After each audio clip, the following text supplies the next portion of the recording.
രാമായ രാമഭദ്രായ രാമചന്ദ്രായ വേധസേ രഘുനാഥായ നാഥായ സീതായ പതയേ നമ.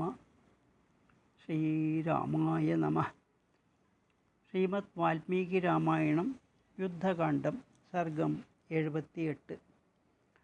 മകരാക്ഷൻ യുദ്ധത്തിന് പുറപ്പെടുന്നത്.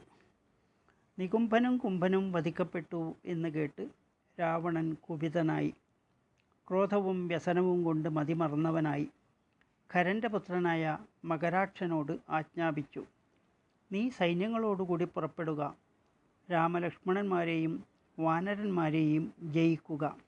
മകരാക്ഷൻ കൽപ്പന പോലെ എന്നുണർത്തിച്ചു. അവൻ രാവണനെ വലം വെച്ച് നമസ്കരിച്ച് അരമനയിൽ നിന്ന് പുറത്തിറങ്ങി. അവൻ സേനാനായകനോട് ആജ്ഞാപിച്ചു, ഉടനെ തേര് കൊണ്ടുവരിക, സേനയെയും തയ്യാറാക്കൂ. സൈന്യാധിപൻ രഥവും സൈന്യവും തയ്യാറാക്കി നിർത്തി. മകരാക്ഷൻ രഥത്തിൽ കയറി രാക്ഷസന്മാരോട് പറഞ്ഞു, നിങ്ങളെല്ലാവരും എൻ്റെ മുമ്പിലായി യുദ്ധം ചെയ്യുവിൻ. രാക്ഷസ രാജാവായ രാവണൻ പോരിൽ രാമലക്ഷ്മണന്മാരെ വധിക്കുവാൻ എന്നോട് ആജ്ഞാപിച്ചിരിക്കുന്നു. ഞാനിപ്പോൾ രാമലക്ഷ്മണന്മാരെയും സുഗ്രീവനെയും വാനരന്മാരെയും ശ്രേഷ്ഠമായ ബാണങ്ങൾ കൊണ്ട് വധിക്കുന്നുണ്ട്. ഇന്ന് ശൂലപ്രയോഗത്താൽ മർക്കടപ്പടയെ ഉണങ്ങിയ വിറകിനെ തീ എന്ന പോലെ ഞാൻ ചുട്ടരിക്കും. മകരാക്ഷൻ്റെ വാക്ക് കേട്ട് ബലശാലികളായ രാക്ഷസന്മാർ പല ആയുധങ്ങളും കയ്യിലെടുത്ത് ഒത്തുകൂടി.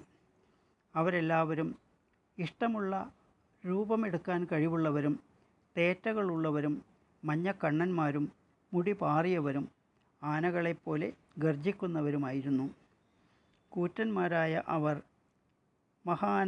മഹാകായനായ ഖരപുത്രനെ ചുറ്റിക്കൊണ്ട് ഭൂമി കുലുക്കിക്കൊണ്ട് ഉത്സാഹത്തോടുകൂടി യാത്രയായി. ആയിരക്കണക്കിന് പെരുമ്പറകളുടെയും ശംഖുവിളിയുടെയും ആർപ്പുവിളികളുടെയും കൈകൊട്ടലിൻ്റെയും ശബ്ദം എമ്പാടും മുഴങ്ങി. ആ സമയം സാരഥിയുടെ കയ്യിൽ നിന്ന് ചമ്മട്ടി വഴുതി വീണു. രാക്ഷസൻ്റെ ധ്വജവും താഴത്ത് വീണു.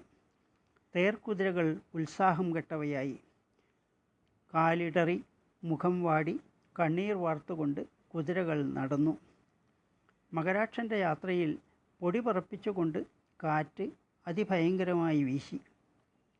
രാക്ഷസന്മാർ ആ അപശകുനങ്ങളെ കണക്കാക്കാതെ രാമലക്ഷ്മണന്മാർ ഉള്ള സ്ഥലത്ത് എത്തിച്ചേർന്നു. മേഘത്തിൻ്റെയും പോത്തിൻ്റെയും ആനയുടെയും നിറമാർന്നവരും ഗദകളാലും ഖഡ്ഗങ്ങളാലും മുറിവേൽപ്പിക്കപ്പെട്ടവരുമായ ആ രാക്ഷസന്മാർ ഞാൻ മുമ്പിൽ, ഞാൻ മുമ്പിൽ എന്ന് ഗർജിച്ചുകൊണ്ട് മുന്നോട്ട് നീങ്ങി. 78-ാം സർഗം ഇവിടെ അവസാനിച്ചു. ജാനകീ ജീവനസ്മരണം. ജയ ജയ രാമ രാമ.